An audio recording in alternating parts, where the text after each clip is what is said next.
I'm Chef McKenna. I'm the executive sous chef. I'm Chef Justin O'Reilly. I'm the executive chef here at Loqui restaurant. I think it was when I was growing up with my baba. She helped me a lot with becoming a cook, but I've always wanted to be a chef. My dad was one, so I just knew it was for me. I was really good at it, so I continued to pursue it. My brother was an executive chef for a large chain restaurant for quite a while and still is. He kind of got me into it, and then I moved forward to where he took the corporate route. I took the local sustainable route and got into it because I really like it.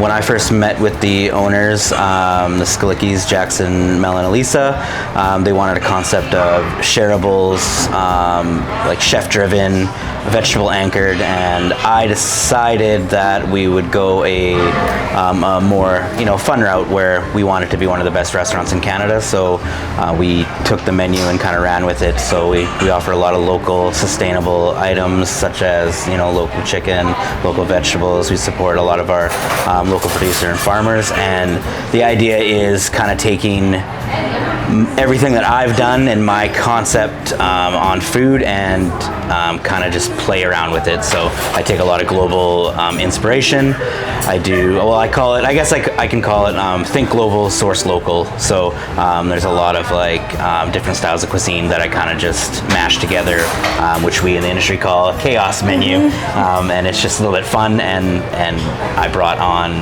McKenna and our other sous chef Pacey, and they kind of take the kitchen and run with it a little bit more than I do, and we have fun. It's hard trying to standardize a dish in a way where everyone can make it, and so the quality is always the same. It's a hard thing. It took me about 2 months to come up with the cow soy, so lots of trial and error. So, yeah. I would say 80.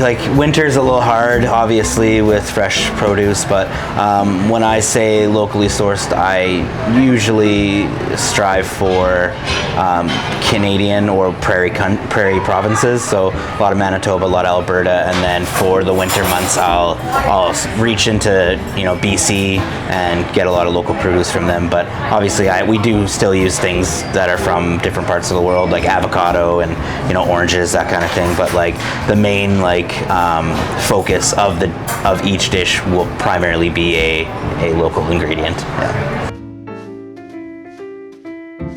We have a whole range. Yeah. We do gluten-free, soy-free, nut-free, vegan, vegetarian. We have everything. Dairy-free. We try to have something so everyone can eat. If you have 4 dietary restrictions, we'll always find a meal for you, no matter what. Yeah, so the biggest thing with people with dietary restrictions, they constantly go into restaurants and they're being told, no, we can't do that, no, we can't do that. What an amazing thing to go into a restaurant and be like, yes, we can. And that's the biggest thing that I like to tell people. So Loqui in Latin means to speak and to share, I think. Yeah, to converse. Yeah. So we want to do that through our food. So having a big table of your family with 5 or 10 dishes to share, and then you're all engaging in conversation, that's what it's supposed to be about.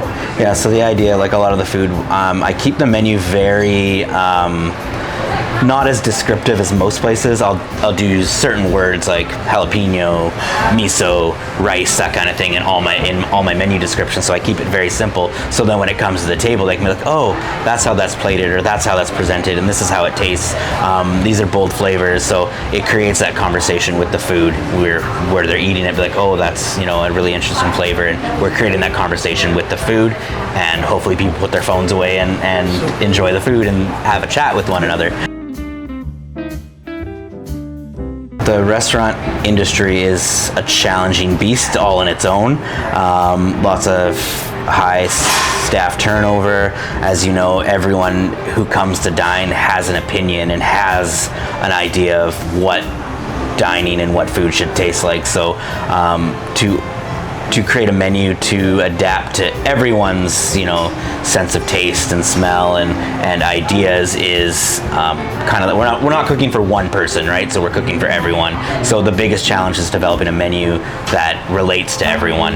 Obviously everyone has their opinion of what certain things should be, and being able to take those constructive criticisms from our clientele, from our cooks, from our dishwashers, from our servers, and then adapt it. It's essentially listening to everyone and treating everyone like your peer instead of you know, I'm a chef and this is the way it goes, is just understanding I'll take everyone's opinion and create a menu and create the way we control our environment within the kitchen.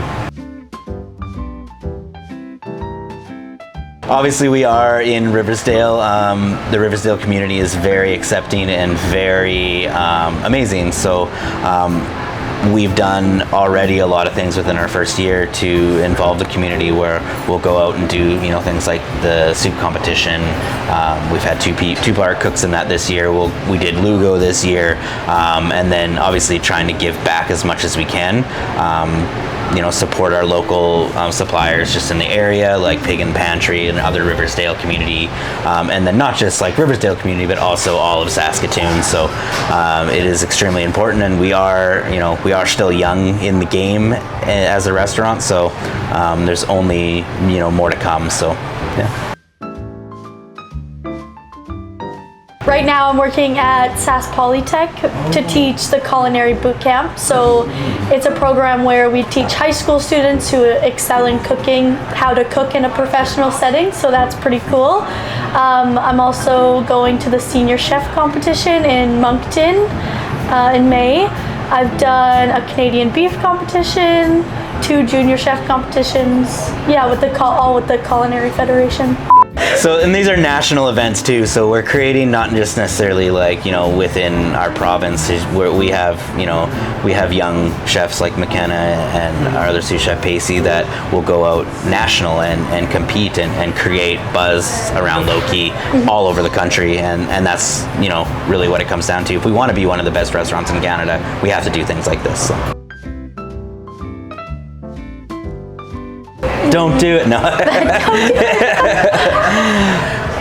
Adapt, change, find the right staff, find the right concept and idea, I think and don't be afraid to work hard. You're gonna have to put in a lot of hours, and then also, you know, really focus on your staff and your business. So I always think your staff should come first when you're opening up any business. Doesn't have to be restaurant wise, but focus on your staff, and then if your staff is treated right, that'll transfer over to your guests, and then your guests will have a great experience, and then they'll tell everyone, and then essentially you'll have, you know, hopefully a booming business. And I think that's like the biggest understanding of any type of business, is just like treating your staff right. Again, guys, we would like to thank Loqui Restaurant, to their executive chef Justin, executive sous chef McKenna, and their general manager Kyla for their very delicious and yummy menu that they offer to us. And we also congratulate them on how they run a very successful local restaurant, and also their commitment and their involvement to our local community here by supporting local businesses. And we also thank for their generosity and hospitality in serving the local here in Saskatoon. Eat local, support local.